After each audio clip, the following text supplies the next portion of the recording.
Real estate isn't just about collecting rent. It's one of the fastest ways to build wealth. And the best part, you don't need to be rich to get started. I'm proof of that. When I bought my first rental property, I thought success was all about collecting rent checks each month. But the truth is, rental properties build wealth in multiple ways. Most people don't realize how powerful this can be. If you're keeping your money in a savings account, hoping for a few percent in interest, you're actually losing money to inflation. Real estate lets you build wealth faster while someone else is literally paying down your investment for you. So growing up, my family owned a Chinese restaurant. I think I've mentioned this before. And I'll never forget overhearing my parents late one night. They were worried about their landlord raising the rent. And it was serious. They were wondering if they'd have to close the doors forever. Then, out of nowhere, my dad bought the entire building where the restaurant was located. I remember thinking, how in the world did we afford this? We weren't wealthy. Later on, years later, I found out he had quietly owned 2 rundown garbage duplexes, C-class properties in a really rough area. He'd held onto them for 10 years, collected the rent, and when the time was right, he sold both properties to buy the restaurant building outright. That moment stuck with me. If 2 old rentals could pay for a commercial building and secure my family's business, I knew there was something special about real estate. So a few months later, I'm in grad school working on my Ph.D. I was 6 months away from graduating, but I couldn't stop thinking about real estate. I found a bank repossessed duplex listed for, I think it was $8,000 here in Winnipeg. I didn't have the cash. So I put in an offer for $4,500 using credit cards to finance the debt. You know how you can do cash advances? The bank counters at $4,700. And then we negotiated back to $4,600 because we wanted to save the $100 to help with legal fees. Can you even imagine doing that in today's day and age? Now, the property was in really rough shape. All the plumbing was stolen and the furnace was so big, it looked like it belonged in a warehouse. My dad and my ex-business partner's dad jumped in to help us. I remember both of them teaching us how to paint, how to patch drywall, how to do basic renovations. We worked evenings and weekends for weeks, putting everything we had into fixing up that duplex, sweat equity. But once it was rented, I went back to the bank to refinance the property and they said no, but I didn't give up. A local credit union manager believed in my work ethic and offered me $20,000 in a line of credit secured against the equity that we created in the property. I know it's not a mortgage, but I'll take what I can get.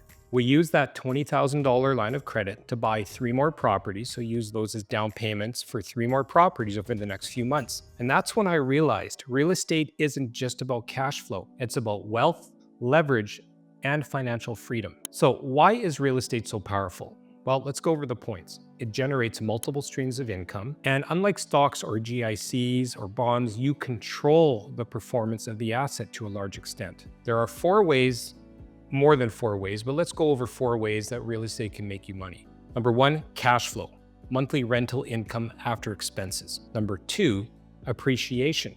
Property values increase over time. Number 3, mortgage paydown. Your tenant is paying down your mortgage, not you, and that increases equity because the principal is going down, the principal balance owing on the mortgage. And number 4, tax benefits.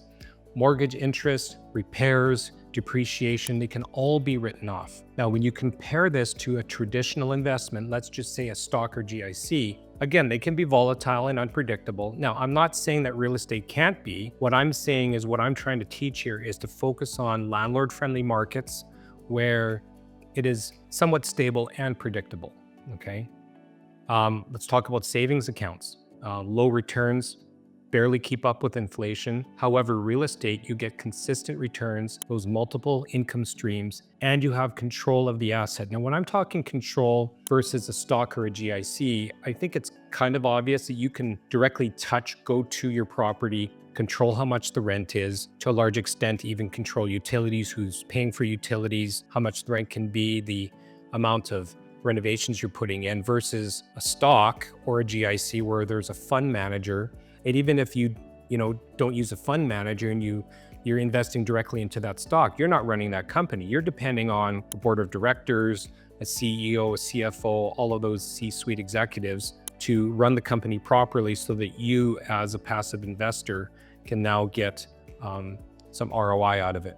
Now, speaking of ROI, return on investment. If you take, let's say, $50,000, and I like using that number. I think I have a reel on my Instagram on what you would do with $50,000. But if you have $50,000 in a savings account, earning 7%, it could take 10 years to double your money. And now I believe that's called the rule of 72. Don't quote me, but I believe it's 7% takes 10 years, or I think at 10%, it might take 7 years to double your money. With that same $50,000 indented into a rental property, however, you have cash flow, you've got that appreciation I talked about, and mortgage principal pay down. Combined, you could generate $20,000 to $25,000 annually, and that's close to a 50% ROI, and we're not even factoring tax benefits. I'm going to be going through each of these components in future podcast episodes. I really wanted to focus on why real estate is a really good investment. So let's summarize. Real estate isn't just about collecting rent, it's about building long-term wealth while your tenants pay down the mortgage for you. When done right, real estate creates multiple income streams,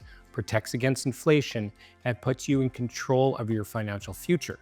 If you're serious about building wealth through real estate but aren't sure where to start, I've created a space just for you, and it's also called My First Keys. I'm inviting you to join the My First Keys online community, where we break down strategies like this step by step, how to find properties, run the numbers, avoid common mistakes, and build a profitable portfolio. You can try the community completely free for 6 weeks, and you don't even need to drop a credit card in there.